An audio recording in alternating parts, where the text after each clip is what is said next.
guys, you're in a nutshell with me, Ina. I know we've been hearing a lot of stories tungkol sa mga temporary foreign workers, mga kababayan po natin na nangangambang o actually nawala na po ng trabaho. That is because of different reasons. Yung iba, hindi na po in-extend yung kanilang kontrata ng kanilang mga employer. Yung ilan po, may mga nagme-message din po sa akin, kalagitnaan ng kanilang employment contract, nag-announce daw po ang kanilang employer ng layoffs. So, mawawalan din po sila ng trabaho. Medyo mahirap yun, dahil naka-closed work permit kadalasan po yung mga affected workers dyan. So, they can't simply find another employer.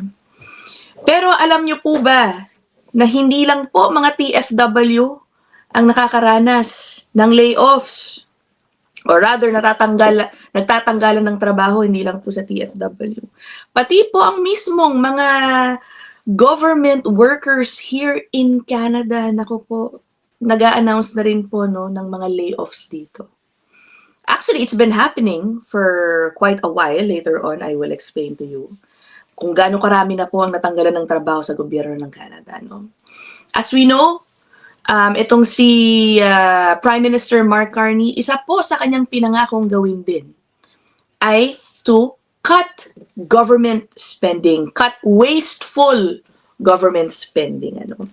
Pag sinabi yan, the unfortunate possible effect is job losses. Because if you're gonna cut government spending, that would mean siguro may ilang mga services na gusto mong tanggalin, bawasan, usually kaakibat po niyan mga workers doing that job.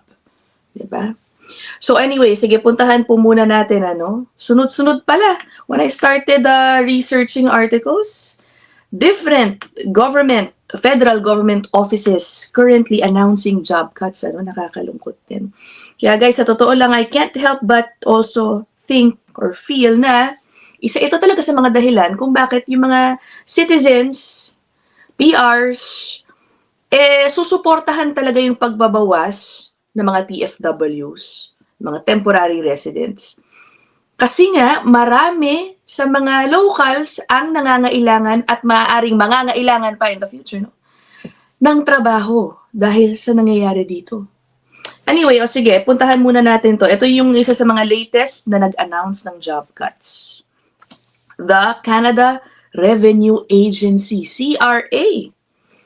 Okay, just published 2 days ago, a couple of days ago, CRA cutting up to 280 jobs, mainly in the National Capital Region. Ang National Capital Region, I believe, is dyan sa bandang Ottawa. Ito yan, Sabi dito, the CRA is cutting up to 280 more employees this spring. Ibig sabihin, meron na po kasing mga naganap na layoffs noon. The latest announcement of job cuts at the federal department over the past 6 months. Okay, ano ang dahilan? Ito po ang sinabi ng CRA sa kanilang statement. In recent years, a number of factors have impacted their budget, including yung pagtanggal ng funding dun sa COVID program, which has required the CRA to re-examine the size of its workforce. Okay? Sabi po dito, these adjustments will lead to up to 280 employees leaving the agency. We will be activating, meron din daw po silang voluntary departure programs and retention processes also. Ang branches daw na apektado ay Appeals Branch, Compliance Programs Branch, Human Resources Branch, Legal Services, Service Innovation and Integration Branch. So, ang sinasite dito, budget limitations. Ay, syempre, ito, may side dyan ng union. Union of Taxation Employees calling on the Prime Minister to impose an immediate moratorium on job cuts. Syempre nga naman, guys, ang hirap mawala ng trabaho. Lalo na sa panahon ngayon, may mga reports or sinasabi that Canada is entering an economic recession. Diba? So, more of these reports, I'm sure, will come out in the soon, Ito naman,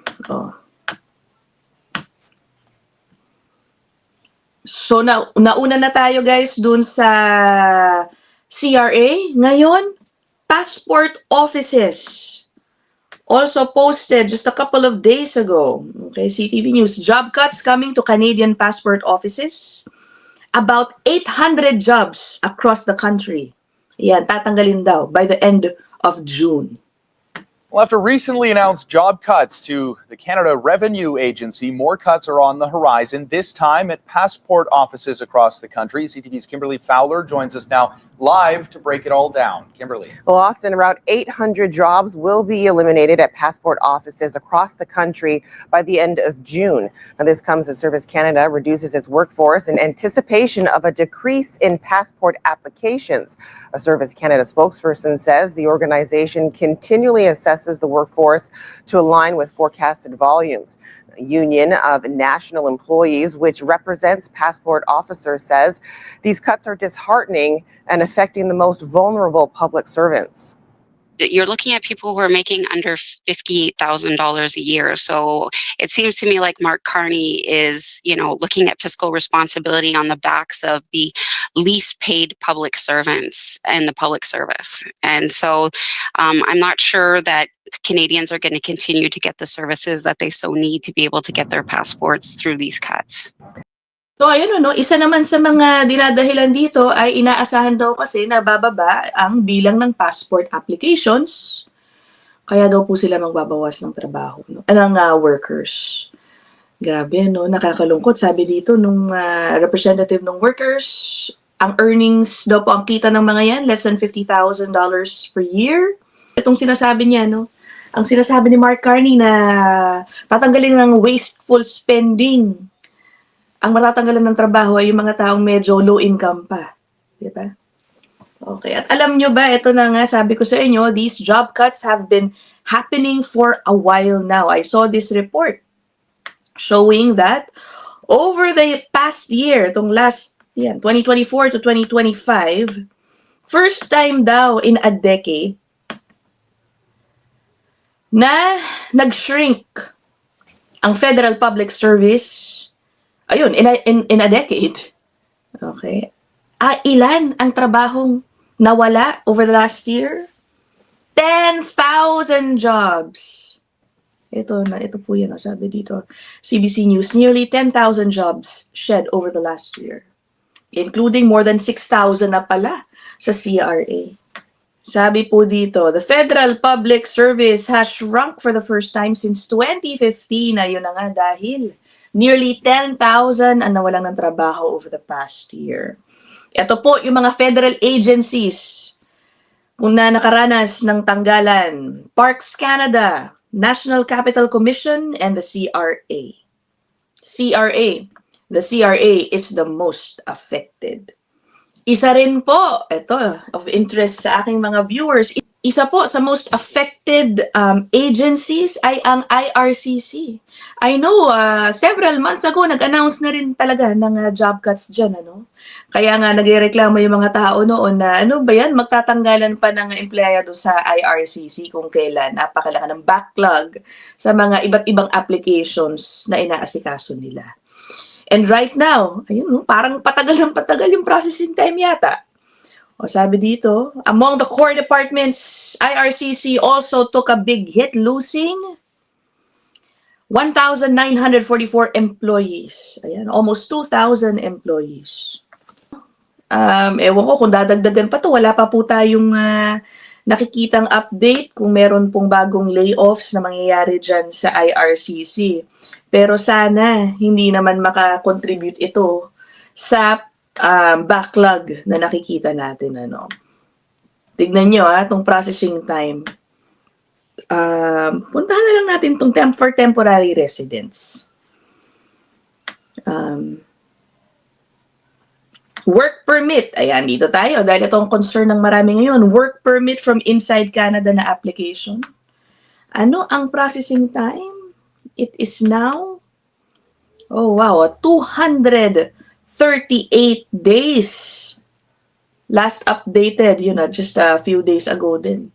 Less than a week ago, 238 days. More than 7 months.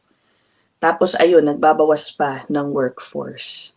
This is another article talking about the job cuts. Ano? So nabanggit din po dito yung sa Service Canada, CRA, and yung isa pang affected raw, ito yung Employment and Social Development of Canada. Isa pa pong ahensya na apektado sa job cuts.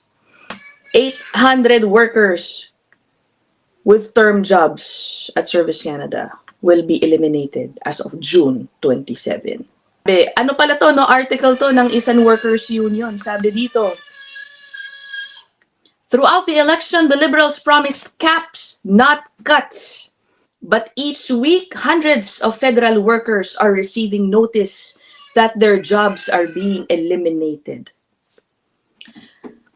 So ayun guys, again, hindi lang po ang mga temporary foreign workers ang tinatanggalan ng trabaho dito, maging ang mga government workers. It's so sad, daming mawawala ng trabaho again at this time of economic uncertainty. Update ko pa kayo guys, kapag meron pa tayong mabalitaan dyan. Anyway, I will end this episode here. I'll see you guys in the next one. Bye!